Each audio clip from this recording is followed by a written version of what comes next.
Hello and welcome. You're watching Agenda on NDTV 24/7. For a very, very long time, the lines have blurred between journalists and politicians. Winston Churchill was a journalist once. Several other key political figures across the world have been journalists at one point of time in their career. But the question is always asked, when a journalist who's supposed to be impartial, who's supposed to be objective, takes up a political position, does that mean that their journalism comes under question? That's what we're asking here today on Agenda after Ashutosh Gupta of IBN7 decided to quit his position as editor to join the Aam Aadmi Party. It has once again raised the Pandora's box about what the implications are of a journalist becoming a politician. Let's first start off by taking a look at what Ashutosh himself had to say. So, some of your critics are basically saying that even when you were being an editor for the organization, maybe, you were, as you're saying, positively inclined towards AAP. They are basically criticizing that some of your discussions or some of your stories of your organization may have been influenced by your views. What do you have to say to them? See, frankly speaking, as an editor and as a journalist, I should be having a very neutral viewpoint. But as you know, everybody who's a human being has some ideas, some inclination, and because of the social, political upbringing one has in his life. So I don't deny that subconsciously it must have crept somewhere in my discussion. I don't deny that. But yes, as a professional, when I was working as a professional journalist, I also know that it's important for us that I should be maintaining a neutrality. And if at all I have any political viewpoint or I adhere to any particular ideology or any particular idea which is dear to me, I was never shy of expressing those ideas. And in fact, almost 2 years back when the Anna movement was going on, I very openly, somebody asked me, are you a supporter of Anna in one of my discussion? And I said, yes, I am a supporter of Anna. Not because some other reasons, but for the simple reason, if there is a anti-corruption movement going on in the country, will you be seen to be with anti-corruption movement or somebody or some movement which is supporting corruption? And the critics immediately started pointing fingers at Ashutosh.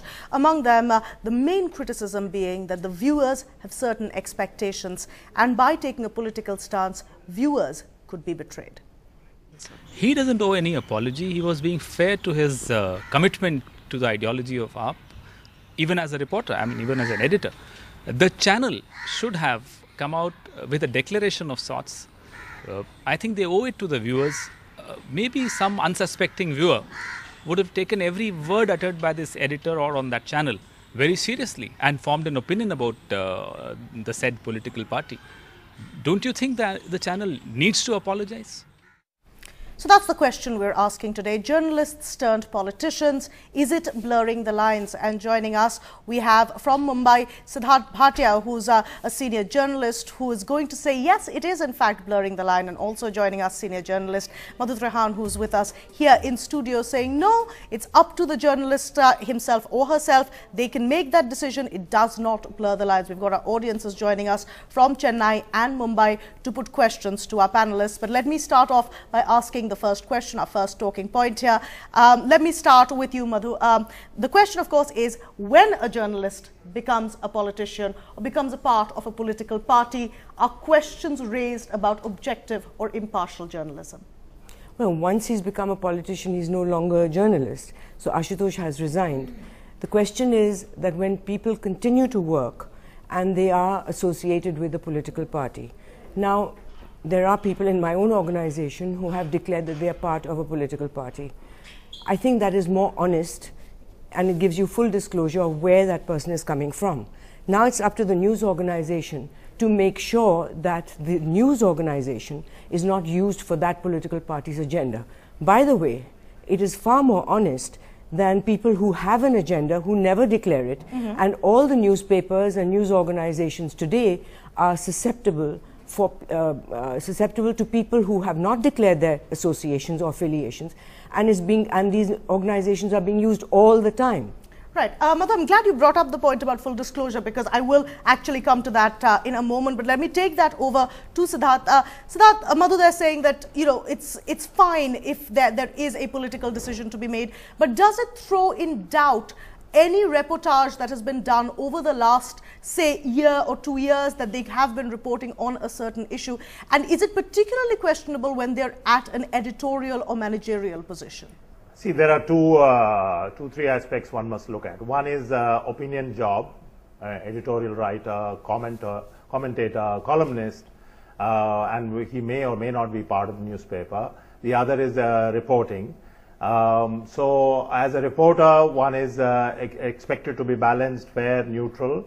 Not only the reporter himself or herself, but the layers above them and the institution has to make sure that the paper or the television channel, the medium is not used and abused for expressing a particular point of view all the time. Then there is an opinion writer. The opinion writer is free. I mean, I don't think opinion writers have any obligation to be fair, balanced, etc. They have an agenda. They say what they are writing. They should not ideally be part of a political party, but they may have a political ideology.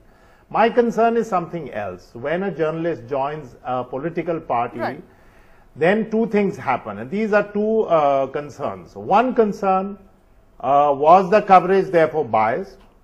And second concern, if that person were to go back to the organization, how will he take it forward? And that for me is really worrying. And somebody said that the channel should apologize. I don't think it should apologize, but certainly issue a disclaimer to say we tried our best to ensure that no bias is crept in. Sure. Now, we will come back to your second point, and I think that's something which needs to be discussed in more detail. But to go to our second talking point now, which is something Madhu was just talking about, and Madhu, I'll take it to you.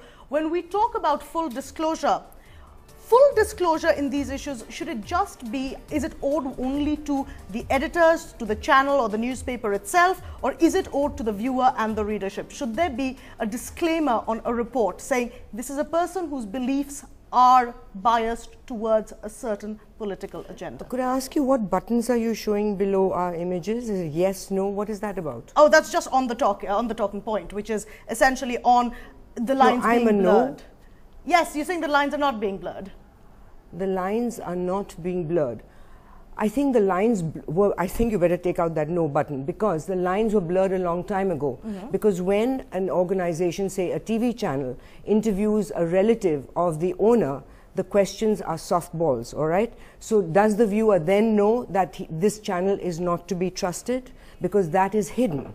Whereas when a person comes out and openly declares he's part of a political party, that people know when they read him or they watch him, they know where he's coming from. Secondly, we have a history of many journalists who have become Rajya Sabha members. That I don't approve of, because that I don't call them journalists anymore. Right. Now, in any news organization, and I've run 3 or 4, I think, one has to, as editor, watch out for anyone's agenda in the game. So the ones to watch out for are ones that have not declared their affiliation, because there are planted stories, there are slanted stories, there are stories that are ignored. We come to the third point, which is objectivity, complete, unbiased reporting possible? I don't think it is, because every human being has their personal taste. For example, if there's a choice between animal cruelty and children being beaten up or molested, sure, my personal choice is my sympathy goes towards the children. So I will choose to do that story. As an editor, I will ask a reporter to go follow that story. So to say that you're completely objective, the point is you choose the stories, your channel, you chose this story today. You left out a whole lot of other stories. Certainly. So you've already got a bias. Your bias is that you are exposing journalists who are in political who have declared their political affiliations. So to imagine that there can be a complete neutrality is a bit of a dream, because there isn't. We are human beings, and even though I don't belong to any political party, and I doubt if I will ever belong to a political party, because I don't trust them. I don't trust anyone. I don't even trust myself. Right. I could change my mind tomorrow. So if I'm supposed to support a political party, I'd be extremely wary of it. But there are some people who believe in it. Now, this last point that I want to make is many journalists that I know of, especially of my generation, went into journalism with the agenda of social change. And increasingly in the recent decade, with paid content and the dilution of true news and all the corruption that has come out in the media, people have felt more and more that they're just barking and not having any effect. So I think these idealistic journalists will naturally feel that finally there's an honest party, so they are affiliating themselves with it, as are other professionals.